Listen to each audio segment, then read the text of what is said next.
My girlfriend cheated on me with her boss to secure a promotion and then said, "It's what ambitious people do." I replied, "Congratulations on your success." Then I sent the evidence to the boss's wife with a simple note: "I think you should see this." The boss was fired, and my ex's promotion was rescinded within the same week. Hey guys, welcome back to the channel. Most of you watching still aren't subscribed, so if you're enjoying the stories, please consider hitting that subscribe button. I'm sitting on my couch in an apartment, in dead silence, staring at my laptop. On the screen is an email I sent about an hour ago. It had 2 attachments and just 1 sentence, and I think it was the most important email I'll ever send. My girlfriend of 3 years, Chloe, 28, just told me that sleeping with her boss was a justifiable career move. I'm 31 and still trying to process the level of insanity I've just dealt with. Chloe has always been ambitious. It's one of the things I used to admire about her. She works in marketing at a big, competitive firm downtown and has always been laser-focused on climbing the corporate ladder. Her boss, Mark, is one of those senior VP types in his mid-40s. Big watch, expensive suit, talks a lot about synergy. He always gave me a bad vibe, but I chalked it up to him just being a corporate shark. A few months ago, one of Chloe's colleagues got a big promotion that Chloe was gunning for. She was devastated, but it was more than that. She was angry. I remember her packing our living room, saying she didn't even deserve it. She's not better at the job, she just plays the game better. I need to figure out how to play the game. That should have been a massive red flag. Lately, things had been different. She was working late all the time, but when I asked what project she was on, she was oddly vague. Then came the gifts: a new designer handbag, a gift certificate to a luxury spa. She told me there were new corporate perks for high performers. The biggest change was her phone. Suddenly, it was glued to her hand, always face down on the table. The truth came out last night. It was late and she was in the shower. Her laptop was open on the coffee table. A notification popped up on the screen, a message from Mark at work. The preview was just one line: "Can't wait for our next strategy session." My heart sank. It was that gut feeling you get when you know something's wrong but don't want it to be true. I told myself I was being paranoid, but I had to know. My hands were shaking as I clicked on the messaging app, and there it was, a full history, dozens and dozens of messages, explicit, detailed, undeniable texts about their hotel meetups, photos she'd sent him, and woven through it all were conversations about her promotion. He'd write things like, "You keep me happy, and I'll make sure you get that senior analyst spot." And she'd reply, "I'm a team player." I felt sick, almost smashed the laptop, but a different thought cut through the rage: evidence. I needed evidence. I quickly forwarded the half-dozen most damning screenshots and 2 of the photos to a new email address I created on the spot.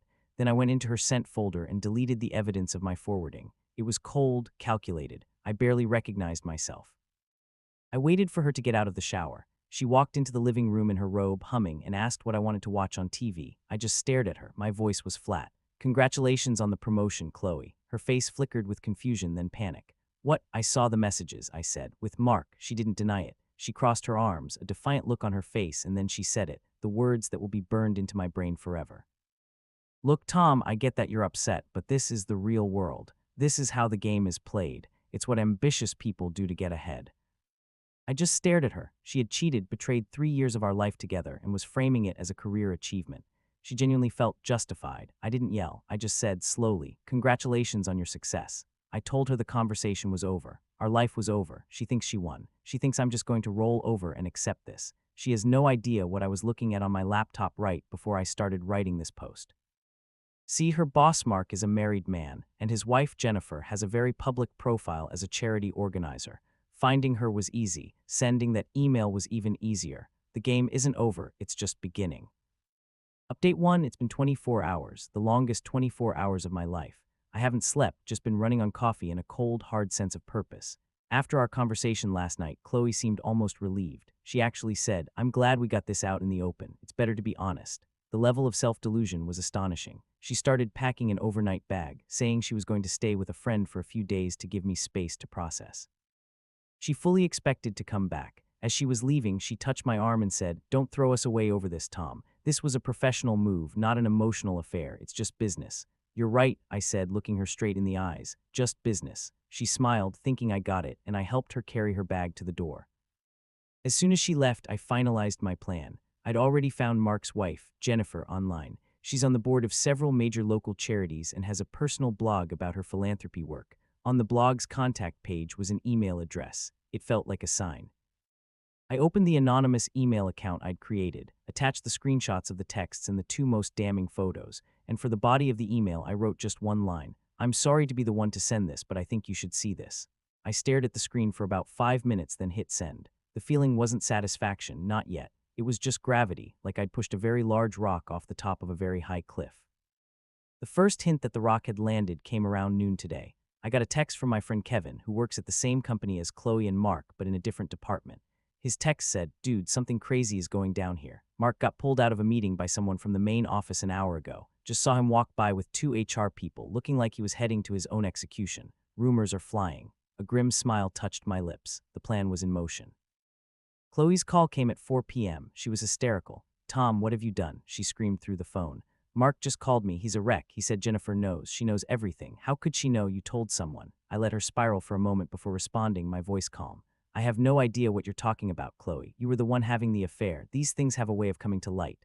Don't lie to me," she shrieked. "This is your fault." Mark said his wife got an anonymous email.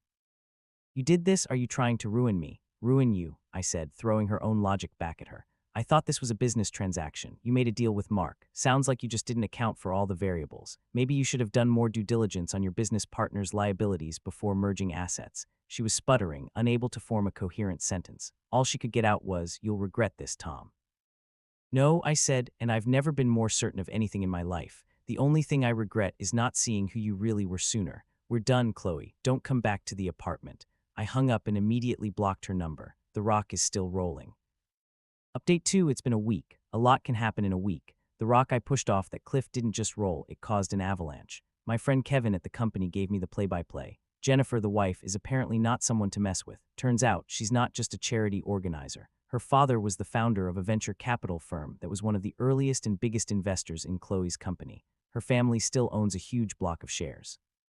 Jennifer herself sits on 2 corporate boards. She's not just a wife, she's a powerhouse. She didn't call Mark screaming and yelling. No, she was far smarter than that. She forwarded my email to her lawyer, who then contacted the company's board directly. She didn't frame it as a mere affair. She framed it as a senior executive creating massive liability for the company, using company resources and promotions as leverage for his personal misconduct, and engaging in behavior that constituted a gross breach of his employment contract and corporate ethics policy. Mark never stood a chance. He was fired by the end of the day, no severance package. The email sent to the entire company the next morning was wonderfully corporate and vague. "Mark Smith is no longer with the company. We thank him for his contributions and wish him well in his future endeavors." As for Chloe, the fallout for her was just as swift. With Mark gone, an interim VP was appointed. The first thing this new VP did was review all of Mark's recent personnel decisions. Chloe's promotion, which hadn't even been officially announced yet, was immediately rescinded pending a full departmental review. So she wasn't fired, but in a way, what happened was worse. They sent her back to her old desk in the middle of the open plan office. Everyone knew. The whispers followed her everywhere. She was the girl who slept with the boss and got him fired, all for a promotion that vanished into thin air. She was a pariah. I even got a taste of her new social status myself. One of her best work friends sent me an angry message on social media, calling me a vindictive monster for ruining Chloe's career. I sent a single reply. Chloe called her actions ambitious. Turns out they were just a bad investment. Tell her I wish her success in her future endeavors. The friend blocked me. The final act happened yesterday. I got a text from Chloe's dad asking when would be a good time to pick up her things. I told him to come by Saturday morning. He showed up alone, looking tired and embarrassed. We packed her stuff in silence. As he was leaving, he just shook his head and said, "I'm sorry, Tom, she wasn't raised like this." Just as I was about to close the door to his truck, Chloe herself showed up in an Uber. She ran toward me, her face pale and angry. "You ruined my life." She screamed, "My career is in shambles because of you." "No, Chloe," I said, not raising my voice. "Your career is in this state because you made a deal with a married man and it blew up. I just showed the other players at the table the cards you were holding." She stood there, speechless for the first time since I've known her. I turned around, walked back into my apartment, and locked the door.